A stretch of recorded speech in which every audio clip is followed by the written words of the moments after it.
Buenas tardes, vicepresidente de la Corte Electoral, Wilfredo Penco. Gracias por recibirnos en este hermoso despacho. Con mucho gusto. Bueno, conversemos un poquito sobre las elecciones internas del próximo domingo 30. Es un acto electoral en el que no es obligatorio la participación. ¿Qué documentos se requiere para poder sufragar en esa instancia electoral? Bueno, en primer lugar, efectivamente es el primer acto de un ciclo electoral extenso que abarca prácticamente un año y que culmina el segundo domingo de mayo del 2020, cuando se realizarán elecciones departamentales y municipales en forma simultánea.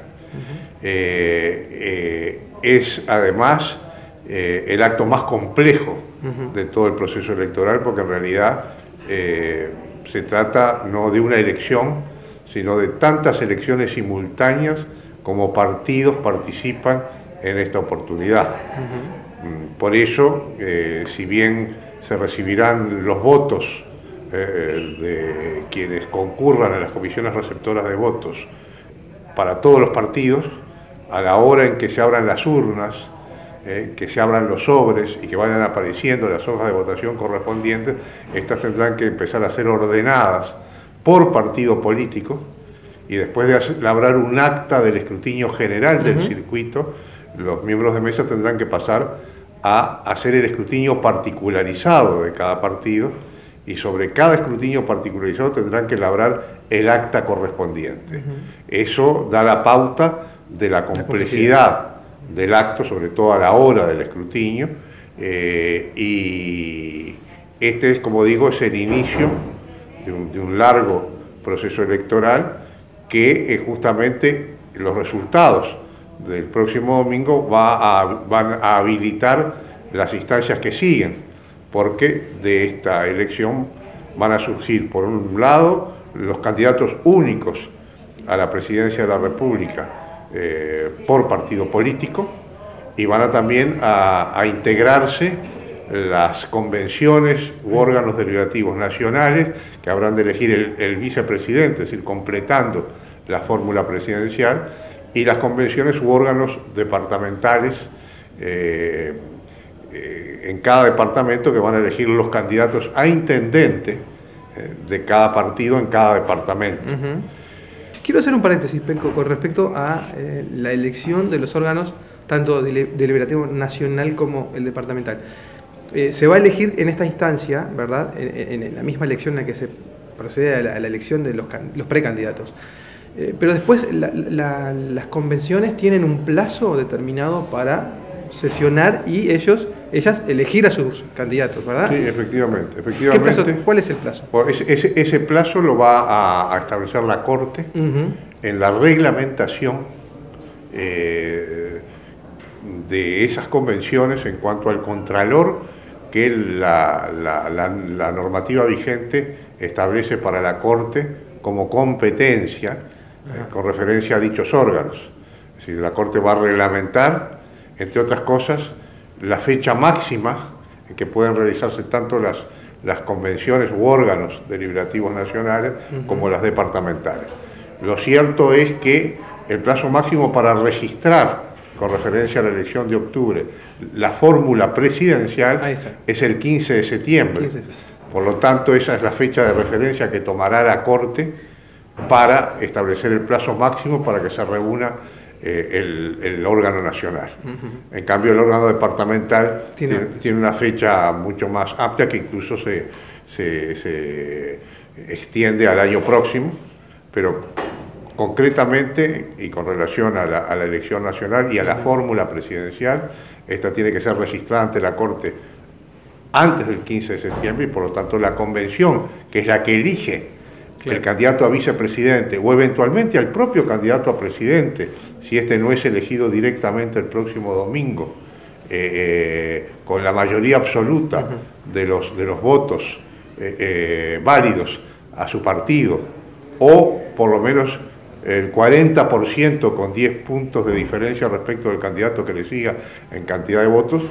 Si estas hipótesis no se verifican, entonces también el órgano nacional, el órgano deliberativo nacional o convención nacional, como quiera llamársele, también tiene la competencia para elegir al propio candidato a presidente. Le preguntaba qué es lo que se requiere para Muy bien, votar. entonces volvemos al Sí. principio, después de todo este circunloquio, para decir que el único documento que se exhibe ante la Comisión Receptora de Votos es la credencial cívica, que es lo que podemos llamar el documento electoral, el documento que habilita a votar, porque es el documento que acredita que esa persona está inscripta en el Registro Cívico Nacional y forma parte del padrón de inscripciones habilitadas y vigentes a esos efectos.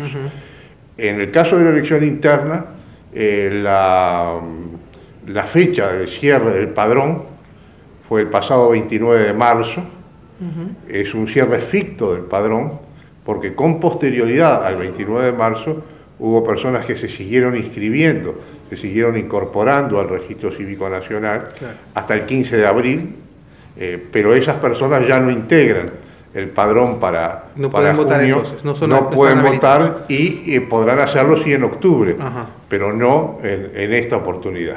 Tampoco incluso algunos de los que solicitaron su inscripción con anterioridad al 29 de marzo, pero como se sabe, la solicitud de inscripción implica un proceso interno por parte de la Corte, una serie de controles que se hacen tanto en la oficina inscriptora como en la oficina electoral del departamento donde la persona solicitó su inscripción, como en la propia Oficina Nacional Electoral, cuya última verificación la realiza el registro dactiloscópico, que comprueba, entre otras cosas, que en los antecedentes con que el registro cuenta, esa persona ya no se haya inscrito con anterioridad y no tenga una inscripción, para justamente evitar la doble inscripción que puede dar lugar a un doble voto, lo que derivaría en un delito electoral. Todo esto se trata de impedir a través de todos estos controles y por lo tanto entonces quienes solicitaron su inscripción antes del 29 de marzo, pero muy cerca de esa fecha, este proceso de control seguramente no terminó y tampoco entonces pudo haber sido incorporado al padrón de votantes del próximo 30 de junio. Se necesita la credencial cívica, pero tampoco es un requisito presentarla. Uno puede votar sin, o recordando serie y número, por ejemplo. Efectivamente, esa es otra de las alternativas que da la normativa vigente, porque en la mesa se contará, por un lado, con el padrón de votantes, es decir, la nómina de los habilitados en ese circuito, y también con un legajo de las hojas electorales, y esas hojas electorales, en definitiva, son una copia de la credencial, incluyendo la fotografía del elector. Es decir, que la mesa, en la medida en que figura en el padrón o esté en el legajo de hojas electorales, podrá admitir el voto de esa persona que ha perdido su credencial y que solo recuerda la serie y número, en la medida en que esa serie y número corresponda a ese circuito. Penco, ¿cuántos son los habilitados para votar en todo el país? Bueno, los habilitados para votar son 2.678.031, de los cuales hay 50.454 que forman parte de un padrón complementario. A ver, ¿cómo es? Es un padrón complementario que integran los que no votaron en las dos elecciones nacionales anteriores y como consecuencia de esto y por mandato de la ley, la Corte los ha excluido. Son los llamados excluidos no votantes, que sin embargo tienen la posibilidad de votar en el próximo 30 de junio. Van a tener que votar observados, observados por identidad, pero van a poder votar. Y por lo tanto, si votan, ese voto se va a validar y se van a ser reincorporados al padrón general en octubre. De todas maneras, aun cuando no se vote en esta instancia, todavía tienen plazo hasta 60 días antes del último domingo de octubre para poder ratificar su inscripción en forma expresa ante la oficina electoral correspondiente y también en esos casos la exclusión va a quedar sin efecto y van a ser reincorporados al padrón general. Pero esta es una gran oportunidad para poder votar para poder participar en la interna y para poder ser reincorporados al padrón general para octubre. Claro. ¿Es la primera vez que ocurre este padrón? Siempre en todas las elecciones internas. Esta es la quinta elección interna que se realiza después de la reforma constitucional que estableció este sistema, y en todas hubo un padrón complementario con estas consecuencias. Y sí, efectivamente, estamos cumpliendo 20 años de la primera elección interna de los partidos políticos, que se realizó en 1999. Claro, claro. Después de la reforma del 96, exactamente. Así es. Y también es muy interesante recordar que en esa oportunidad, por primera vez en la historia del país, la Corte se hizo cargo de dar a conocer los resultados del escrutinio primario la noche de la elección, porque antes era el Ministerio del Interior el que estaba encargado de dar esa información.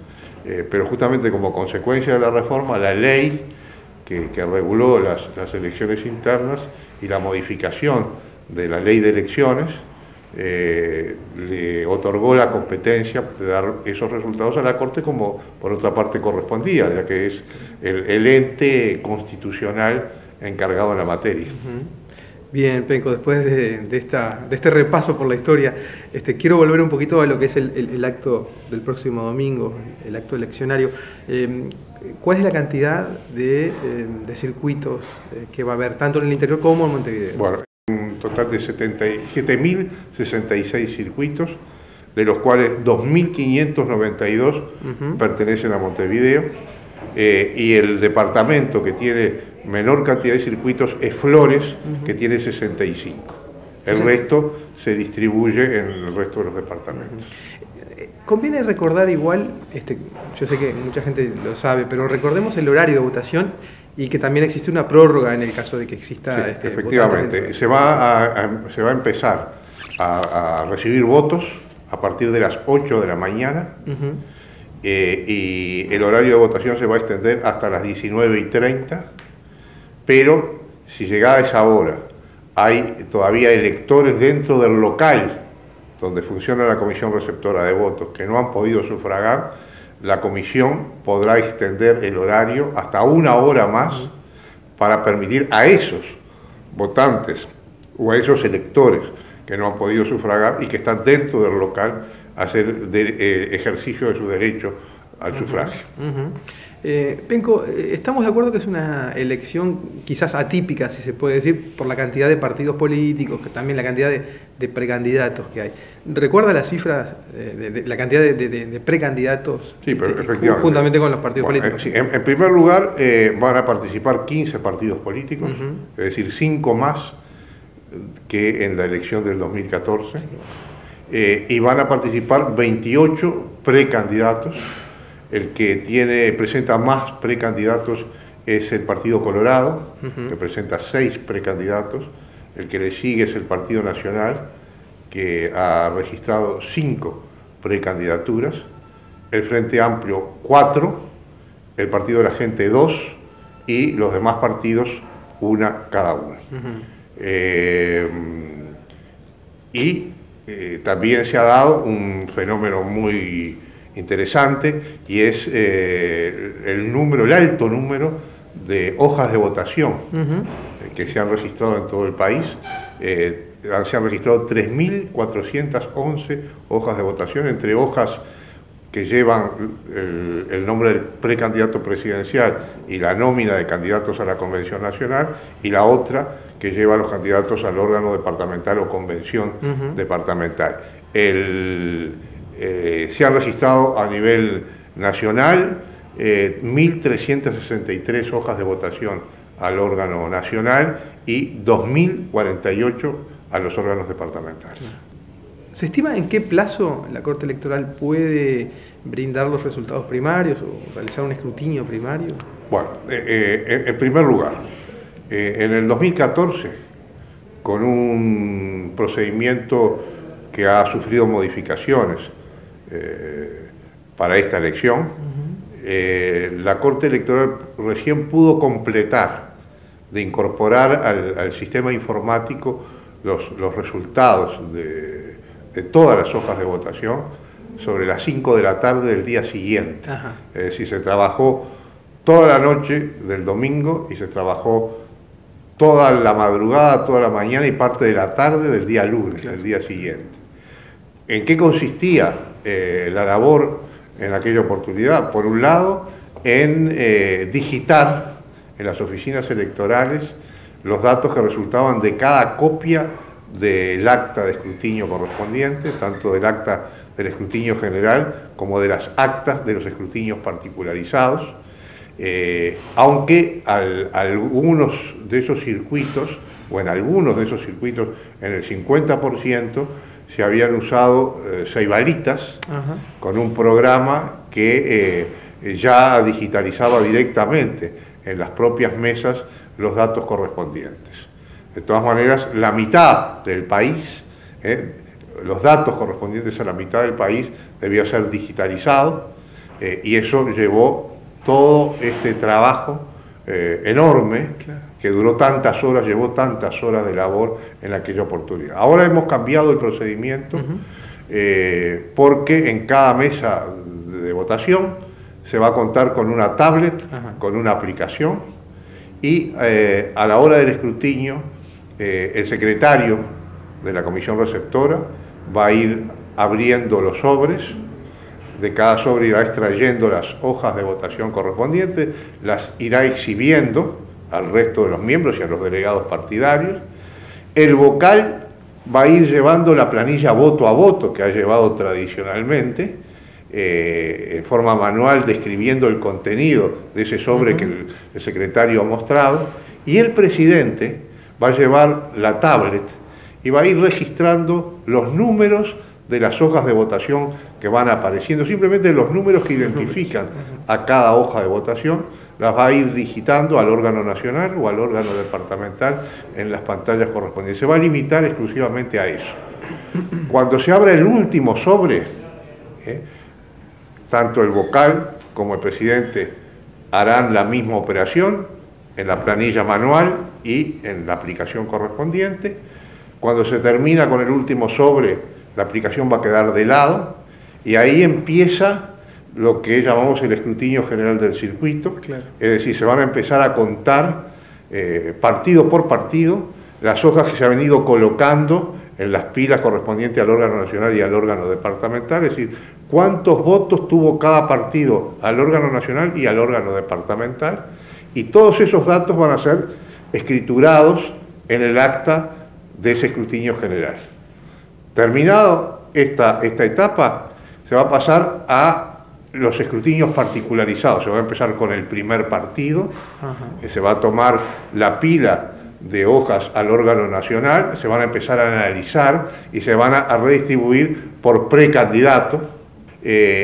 Lo mismo va a ocurrir con las hojas al órgano departamental, con la ordenación correspondiente, y toda esta información va a ser escriturada en el acta del escrutinio particularizado que corresponde a ese partido en particular. Y así se continuará con los otros 14 partidos, incluso aquellos partidos que no hayan tenido votos en ese circuito, que va a ocurrir, claro, o que puede ocurrir, habrá que escriturar cero votos y labrar el acta de ese partido. Así que hay que labrar entonces 15 actas, y cada una de esas actas va a tener un espacio al órgano nacional con el precandidato y al departamento. Ahora, ¿esto agiliza o es un poco...? Esto es lo que manda la ley. Es un trabajo muy artesanal, de carácter absolutamente manual, sí, que requiere mucha responsabilidad y mucho orden, sin duda, mucho orden para evitar errores, para evitar equívocos, para evitar incertidumbres, pero es lo que manda la ley y es la característica misma de nuestro propio sistema. Pero una vez que se termine de elaborar todas las actas, entonces se va a volver a tomar la aplicación, la tableta, y entonces se van a introducir en la tableta los datos, solo los resultados por precandidato. De los 28 precandidatos se va a poner el número que tuvo cada uno de acuerdo a esas actas manuales que acaban de labrarse. Cuando se escritura o se registran todos esos datos en la aplicación, esos 28 datos, entonces la aplicación va a mostrar en la pantalla ya reportes informáticos del escrutinio general y de todos los escrutinios particularizados. Entonces los miembros de mesa van a tener que cotejar lo que dicen las actas manuales con lo que dicen esos reportes. Si coinciden esos datos, que deberían coincidir, entonces los 3 miembros de mesa van a poner su usuario y su contraseña dando el visto bueno a ese reporte informático y se van a trasladar automáticamente a los servidores de la Corte desde el local donde trabajó la comisión receptora de votos. Si hay alguna diferencia, hay que modificar el reporte informático, porque lo que vale es el acta manual, que es el resultado de ese cómputo manual que se hizo adelante de todos los delegados partidarios. Entonces, de esta manera estamos evitando que toda la tarea de digitación en las oficinas, que era lo que llevaba horas en la noche, horas en la madrugada, horas en la mañana del día siguiente, incluso en la propia tarde. Vamos a ahorrar mucho tiempo, y esto es un elemento muy importante para que no se pierda la seguridad que ofrece el sistema, pero al mismo tiempo pone la tecnología al servicio de ese mismo sistema y naturalmente acorta plazos, de manera tal de que esperamos que sobre horas de la medianoche vamos a tener ya un cúmulo importante de informaciones si el procedimiento funciona adecuadamente como pensamos que va a funcionar, y de esta manera vamos a tener resultados primarios mucho antes de lo que tuvimos hace 5 años. Que va a ser información oficial, además. Eso es información oficial, pero es información oficial de resultados de un escrutinio primario y de carácter preliminar, porque no nos olvidemos que 48 horas después va a empezar el escrutinio departamental o definitivo, donde se van a revisar de nuevo todas las actas y eventualmente también se van a volver a contar votos u hojas de votación en el caso de que sea necesario. Y la Corte Electoral debe después proclamarlos a los candidatos. Eso, bueno, efectivamente las proclamaciones, algunas las hace la Corte y otras las hacen las juntas electorales de los departamentos, por ejemplo las convenciones, los integrantes de las convenciones departamentales, pero eso es cuando termina el escrutinio departamental o definitivo. Pero volvamos al escrutinio primario. Sí. Esta aplicación, que como digo, estamos poniendo al servicio del sistema tradicional y como complemento y como respaldo, pero no sustituyéndolo, como vemos, es porque el sistema uruguayo, pese a ese carácter artesanal que tiene, es el sistema más prestigioso en todo el continente, está en el número 1 en materia de confiabilidad de sistemas electorales en todo el continente. Y eso nosotros no lo queremos perder.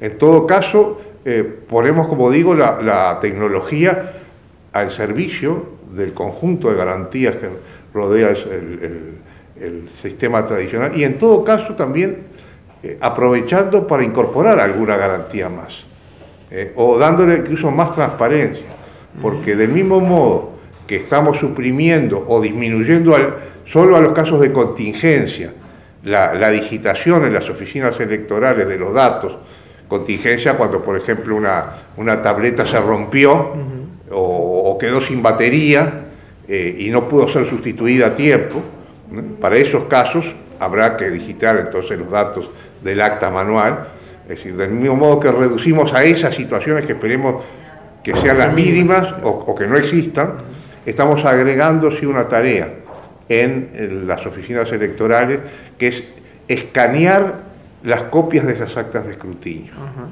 Se van a escanear y se van a publicar de manera tal de que no solo los delegados partidarios que fueron al circuito y que tienen derecho a una copia del acta de escrutinio como garantía del escrutinio que se hizo en ese circuito, sino que incluso los partidos o agrupaciones que no pudieron enviar delegados a ese circuito van a poder ver publicadas en la página web de la Corte la copia de esa acta, e incluso la ciudadanía en general, lo que a través de la tecnología, repito, le estamos agregando una garantía más o reforzando la garantía que solo se limitaba a los delegados partidarios y dándole también transparencia al sistema en cuanto al trabajo que han hecho las comisiones receptoras de votos.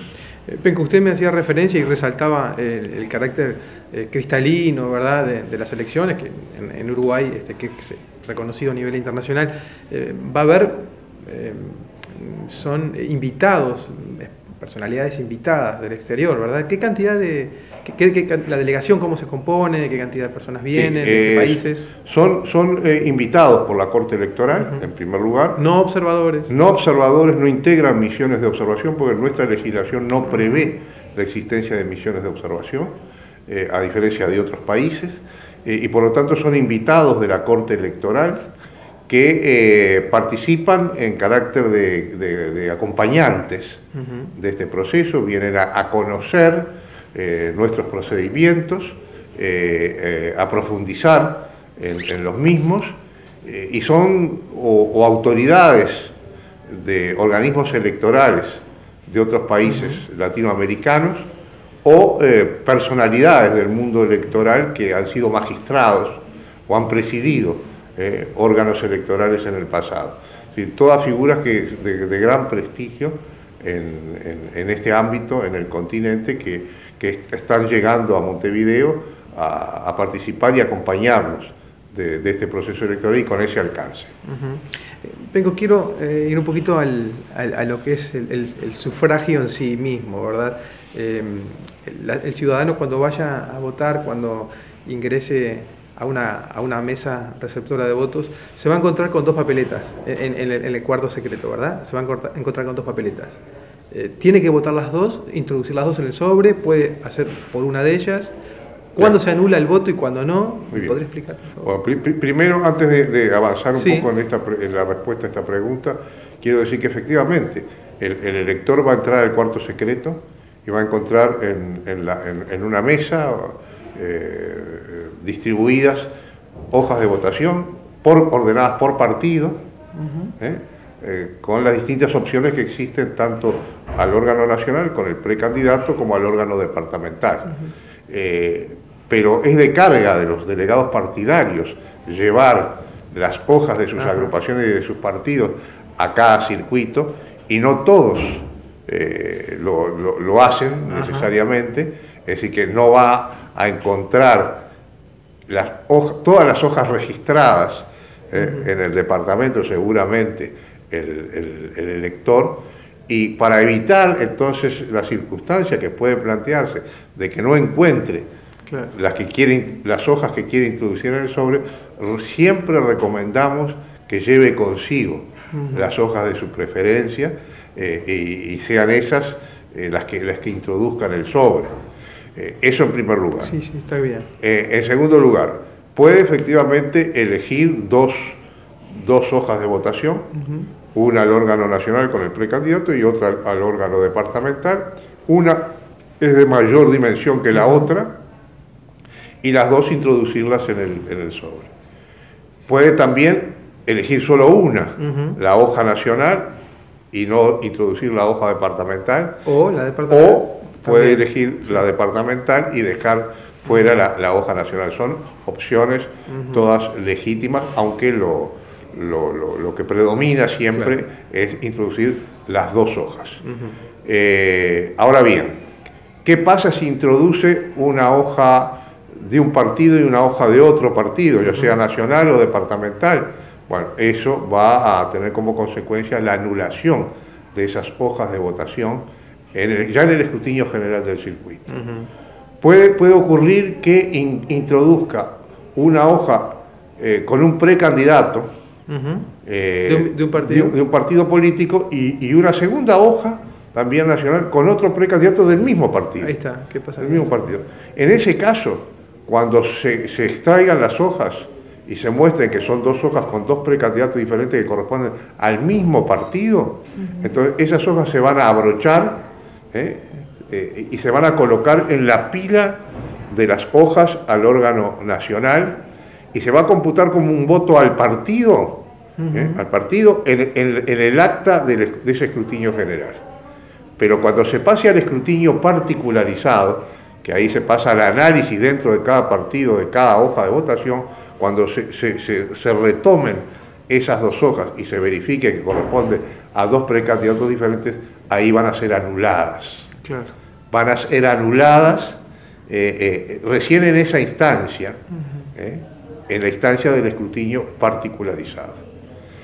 Otros casos de anulación de hojas son, como siempre, cuando junto con las hojas se introdujo en el sobre algún objeto extraño, cuando esas hojas han sido rayadas o dobladas de un modo muy singular o rotas, todo elemento que hace identificable al voto, claro. Eso también da lugar necesariamente a la anulación.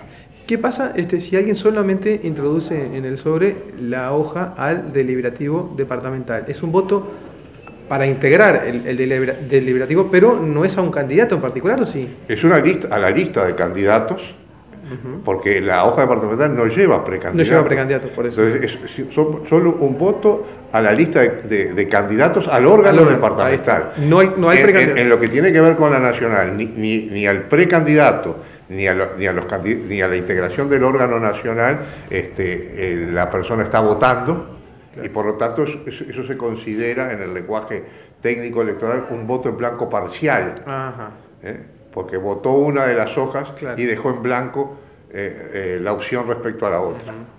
Para los partidos en los cuales no hay competencia interna, obviamente tienen que participar igual para la conformación de sus convenciones. Así es. Ese es el requisito, digamos, fundamental. No solo ese es el requisito, sino que además tiene que tener por lo menos 500 votos. Ajá. Pues del mismo modo que se le exige 500 candidatos a todo partido como mínimo, porque son 500 los que la norma prevé expresamente para integrar los órganos deliberativos nacionales.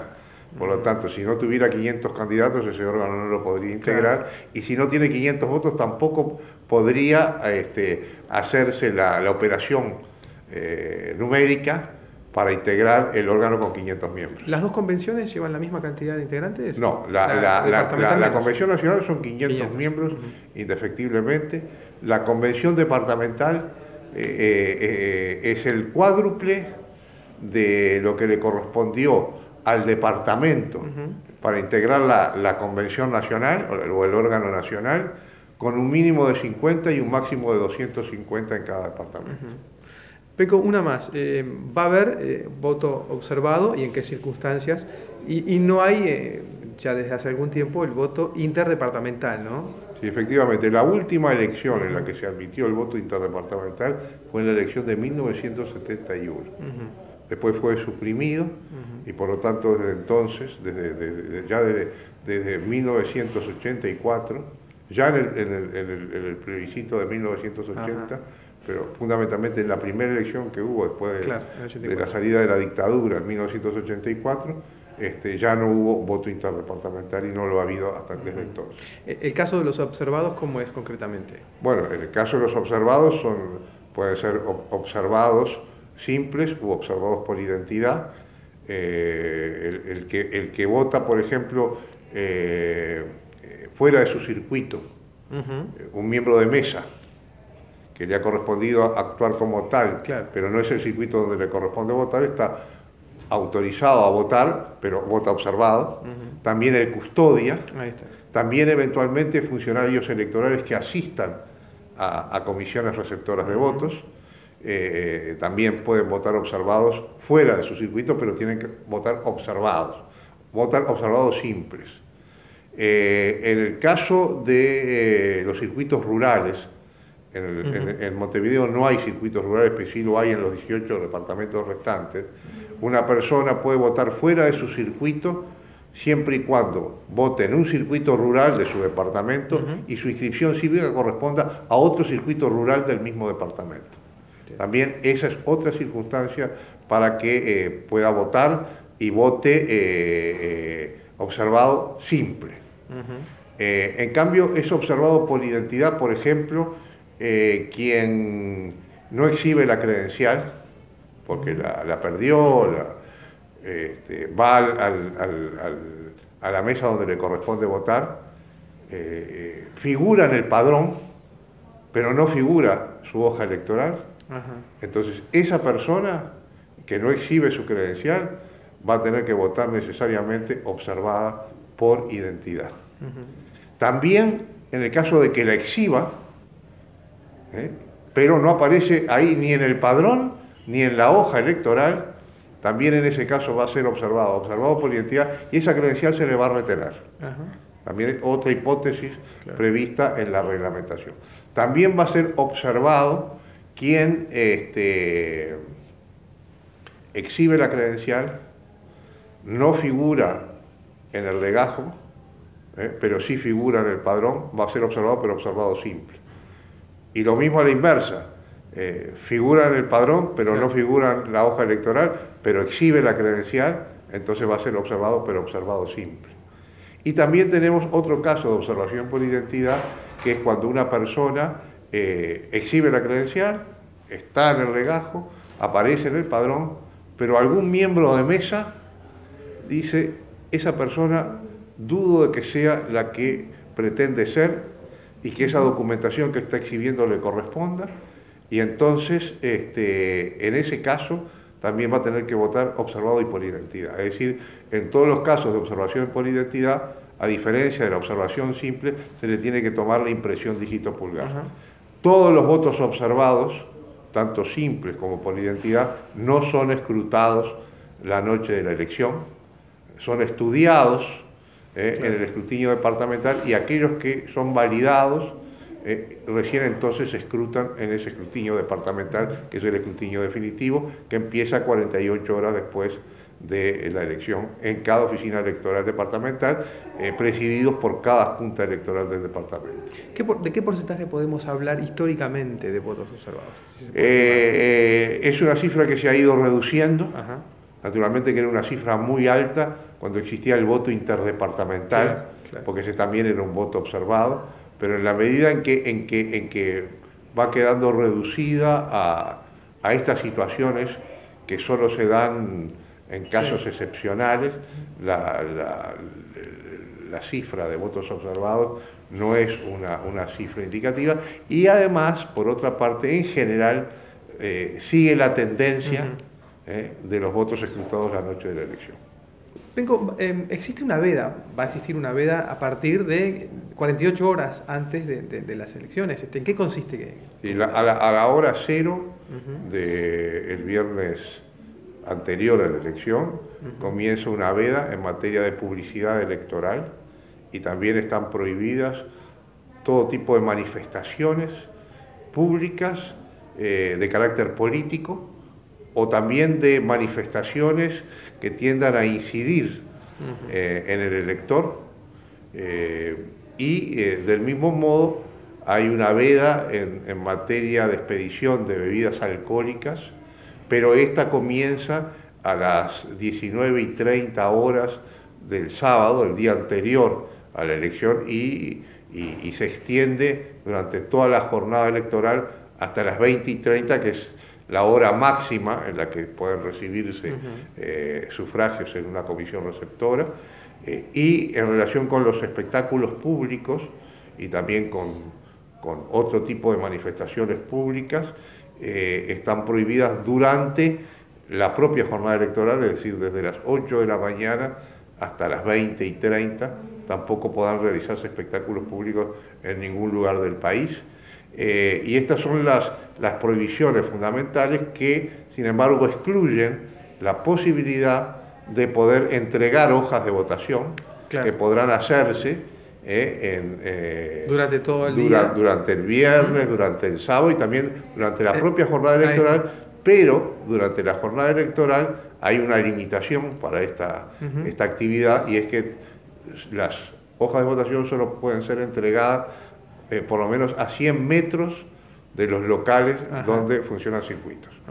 Con respecto a la prohibición, a la veda política, digamos, ¿no? En los medios de comunicación, ¿cómo hace la Corte Electoral para fiscalizar bueno, que se cumpla efectivamente. Bueno, estamos siempre pendientes a la denuncia de parte, Ajá. porque la Corte Electoral no tiene una infraestructura que permita un contralor de todos los medios a ese respecto, y por lo tanto la Corte primero se pronuncia cuando hay denuncias, y segundo, su pronunciamiento tiene un carácter meramente declarativo, claro, que tiene en todo caso la fuerza moral del pronunciamiento de una institución competente en la materia, porque así lo establece la ley, pero la ley, del mismo modo que le pone a la Corte, o pone a cargo de la Corte esta actuación, en cambio no establece sanciones, y por lo tanto la Corte no puede establecer ningún tipo de sanción, ni pecuniaria ni de carácter confiscatorio.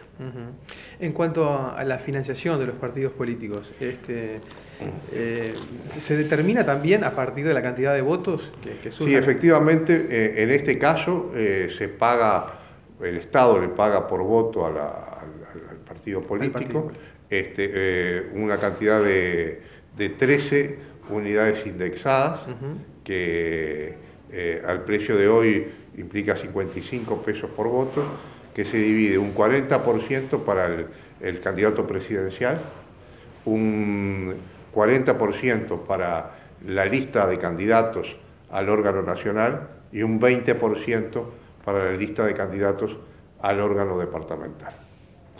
Esa es la financiación que las distintas opciones electorales tienen, previstas por la ley, que a diferencia de la elección nacional, que incluye una financiación mucho mayor, porque allí de esas 13 unidades indexadas se sube a 87 unidades indexadas, y también a diferencia de la segunda vuelta, si hay segunda vuelta, donde ahí el monto es de 10 unidades indexadas y disminuye por cada voto. Por cada voto es menor que lo que se paga por concepto de elecciones internas de los partidos.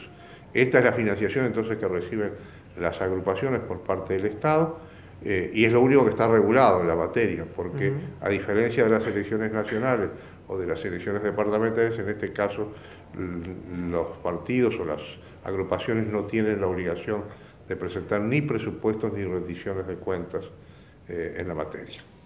Sí para octubre. Sí para la elección nacional y sí para la elección departamental. Bien, perfecto. Doctor Wilfredo Penco, muchísimas gracias por su tiempo. Bueno, con mucho gusto.